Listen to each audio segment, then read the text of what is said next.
Hello दोस्तों, हमारे YouTube channel पर आप सभी का स्वागत है। उम्मीद करती हूँ कि आप सबका हाल अच्छा होगा। जैसे कि आप जानते हो कि हम आपके लिए हिंदी साहित्य के रिगार्डिंग वीडियोस लेके आते हैं। आज हम हाजिर हुए एक नई वीडियो के साथ। आपको पता है कि पिछली वीडियो में हमने रीतिकाल के कवियों के बारे में किया था। अभी जो रीतिकाल है वो हमारा समाप्त हो चुका है और आज से हम आधुनिक काल शुरू करेंगे। आधुनिक काल के जो आगे काल हैं, काल विभाजन है और जो इसके प्रमुख कवि हैं, उनकी रचनाएं हैं, उन सब के बारे में करेंगे। आप किसी भी एग्ज़ाम की तैयारी कर रहे हैं तो आप हमारे चैनल के साथ जुड़ सकते हैं। चैनल को सब्सक्राइब कर लें, बेल आइकन को दबा लें ताकि आपको हर जो वीडियो का नोटिफिकेशन मिलता रहे। हमारी वीडियो शुरू कर रहे हैं इस पीडीएफ के माध्यम से। जैसे ही हमारा ये पाठ्यक्रम समाप्त होता है तो आपके लिए टेस्ट सीरीज़ भी जारी की जाएगी। ठीक है, तो हाँ जी, चलते हैं वीडियो की तरफ। आधुनिक काल, आधुनिक काल को किस किस ने क्या क्या नाम दिया वो तो हम करेंगे ही। सबसे पहले इसकी शुरुआती जो सीमा है, कहाँ से कहाँ तक है, उसके बारे में देख लेते हैं।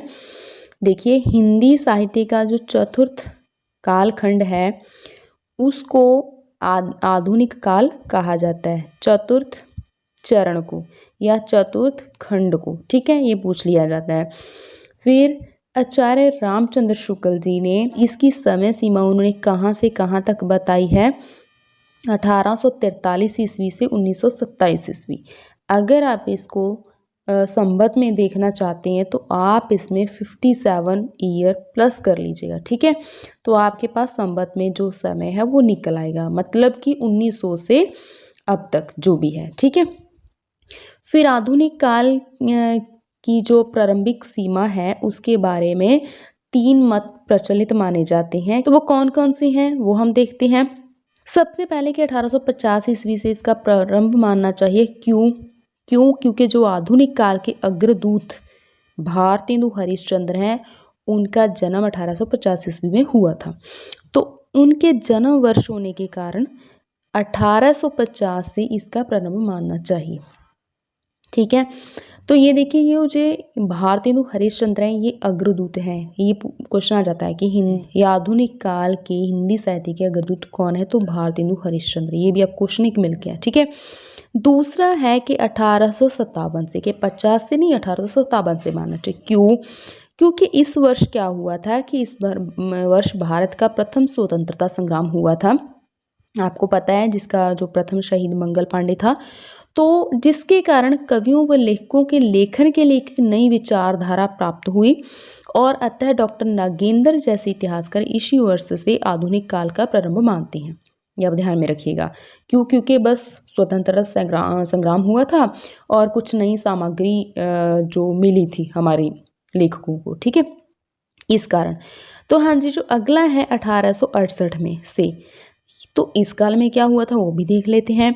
इस काल में जो हुआ था कि इस काल में भारतेंदु हरिश्चंद्र की प्रथम पत्रिका कौन सी, कविवचन सुधा। ठीक है, तो वो 1868 में प्रकाशित हुई थी। तो इस पत्रिका के माध्यम से कि हिंदी में एक नए युग की शुरुआत हुई। तो आचार्य रामचंद्र शुक्ल जो जैसे इतिहासकार हैं वो इस पत्रिका का जो प्रकाशन वर्ष है, मतलब कि 1868 है, वहाँ से इसकी शुरुआत है मानते हैं। ठीक है, तो फिर हाँ जी, आगे आ गया संक्रांति काल। संक्रांति काल किसे कहते हैं वो देखते हैं। तो आचार्य रामचंद्र शुक्ल ने क्या विचार दिए, वो कहते हैं, आचार्य रामचंद्र शुक्ल कहते हैं कि रीति काल का समाप्ति काल 1843 ईस्वी एवं आधुनिक काल का जो प्रारंभिक समय है, ठीक है, और भारतेंदु हरिश्चंद्र की जो पत्रिका है कविवचन सुधा, उसका प्रकाशन कब हुआ था, 1868 में। तो 1843 से और 1868 के बीच के जो 25 वर्ष हैं वो हिंदी साहित्य के लिए क्या रहे, संघर्षशील अवस्था के थे वो काल। ठीक है, वो साल, वो समय संघर्षशील रहा हिंदी साहित्य के लिए। तो इस अवधि को उन्होंने क्या कह दिया, इस अवधि को उन्होंने हिंदी साहित्य का संक्रांति काल कह दिया।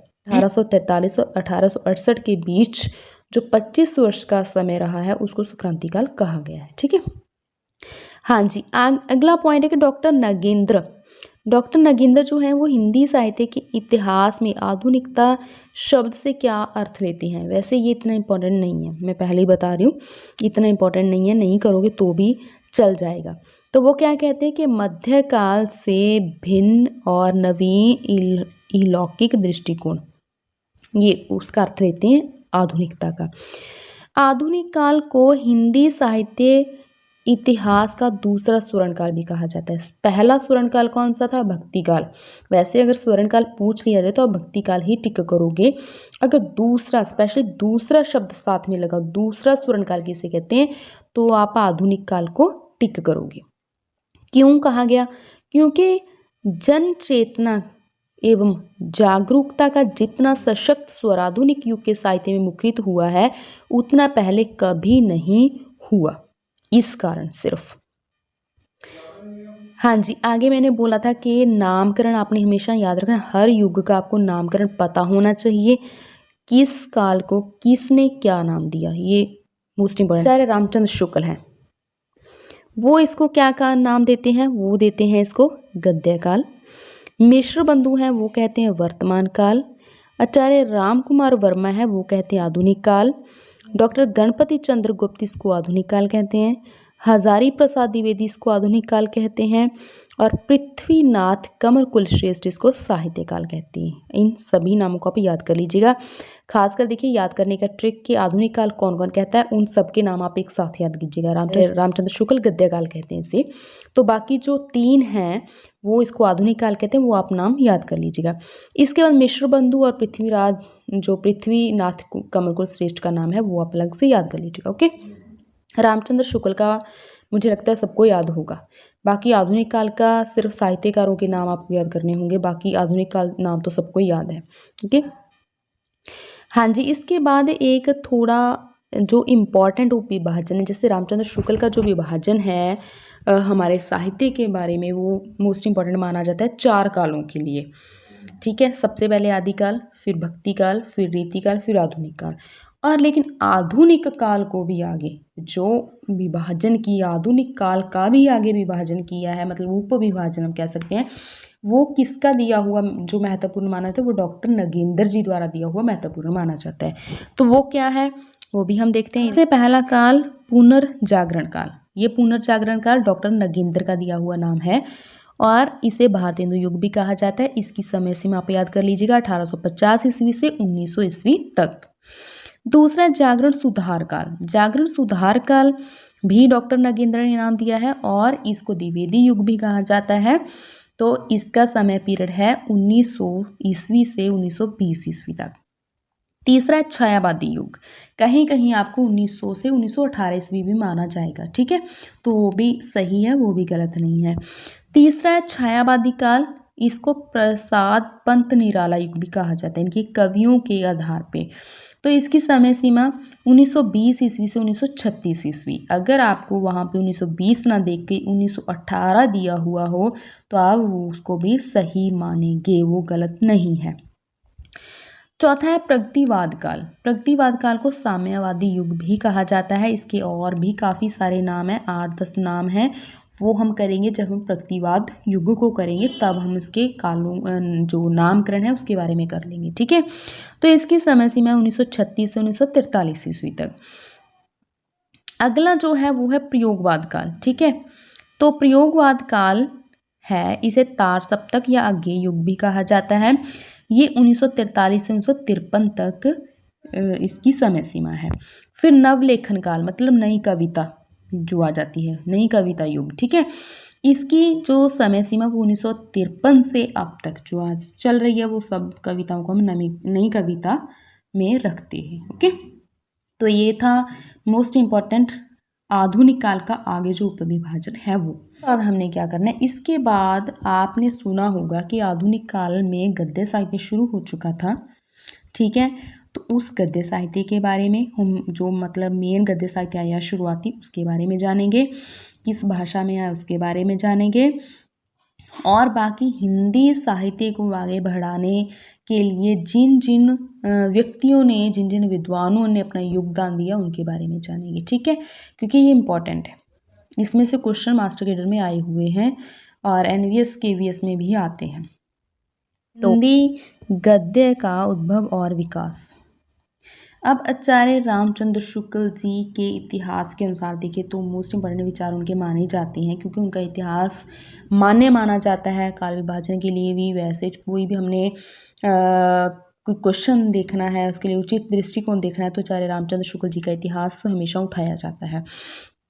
तो हाँ जी, देखिए सबसे पहले क्या है कि आचार्य रामचंद्र शुक्ल का मत है कि बल्लभाचार्य जी के पुत्र गोसाई विठलनाथ जी ने श्रृंगार रसमंडन, इस ग्रंथ का नाम आप याद कीजिएगा। जो ग्रंथ है ये ब्रज भाषा में लिखा गया था और इसकी भाषा अपरिमार्जित और अव्यवस्थित है, मतलब सही रूप से, सुचारू रूप से सही नहीं मानी गई वो।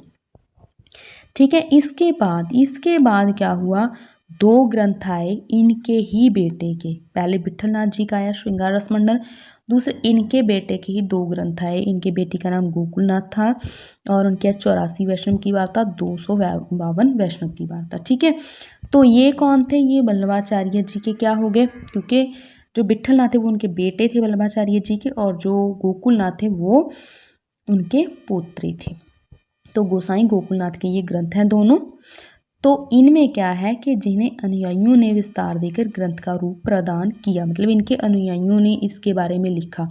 तो वो कौन कौन से अनुयायी थे इनके, 3 नाम उनमें महत्वपूर्ण है, श्री कृष्ण भट्ट, कल्याण भट्ट और हरि राय। 3 के नाम मोस्ट इंपॉर्टेंट है जो इनको लिखने का जिन्होंने काम किया, लिपिबद्ध किया कह सकते हैं।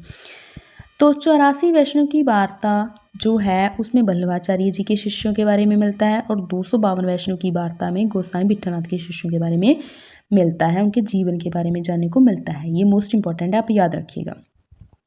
इसके बाद आता है कि बल्लभ संप्रदाय का जो वार्ता साहित्य था वो गोसाई विठलनाथ और गोसाई गोकुलनाथ के वचनामृत पर आधारित था, मतलब वचनों पर आधारित था। जैसा वो बोल रहे थे वैसा ही वो लिपिबद्ध करने वाले उनके शिष्य लिख रहे थे। ठीक है, तो ये देखिए ये पॉइंट जो मैंने बताया था कि जिससे लिपिबद्ध करने का कार्य श्री कृष्ण भट्ट, कल्याण भट्ट और हरि राय ने किया। ये पॉइंट याद रखिएगा।